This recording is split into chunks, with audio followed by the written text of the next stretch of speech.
Hello, it's Susan from the Noonan Carnegie Library, and I'm here with a book review for you. Today we're going to talk about All the Ways We Said Goodbye by Beatriz Williams, Lauren Willig, and Karen White. If you haven't read any of the historical fiction that's collaborated on by these three women, you're really missing out. I really enjoy all their collaborations. The three of them do such a great job in seamlessly writing these books, and you can't really tell who wrote what, and I always find them very enjoyable. So definitely check out any of their books they write together. But today we're going to talk about All the Ways We Said Goodbye. This book was so good. I gave it 5 stars.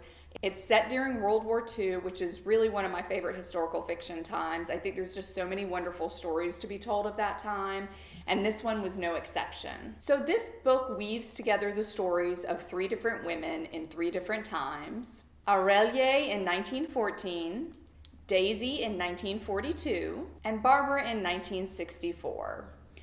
So there's lots of espionage, mysterious people lingering in the background, mysteries that you want to find out how these 3 women connect, and it's just a beautifully written book as well. The story is very intriguing.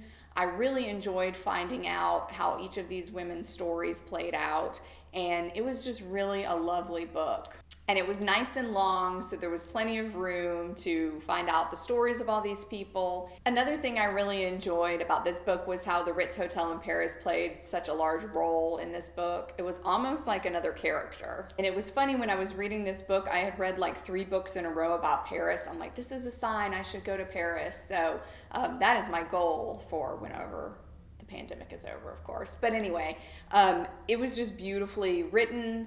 The characters were, all 3 of them were great. Sometimes when you're reading a book and it switches between characters, there might be like one character that you're like, oh, I'm not really interested in this person's story and I can't wait to switch to another point of view. But in this one, I enjoyed the point of view of all 3 of the women. So I really just enjoyed this. And of course, you know, I like to talk about the covers, but look how pretty that is. That's probably the Paris Ritz, I assume, but look how gorgeous it is. I always usually enjoy historical fiction covers because they always seem to try to make the covers very real to the time, and the outfits are beautiful, and they're usually like kind of look like a painting. So this is another beautiful cover. But I really love this book. Once again, I gave it 5 stars, which I don't do to a lot of books. So definitely read it. We'll have it on our special review shelf at the Carnegie, so come in, check it out, and we can't wait to hear what you think about this one. Thanks for joining us for this book review today, and we hope to see you again soon.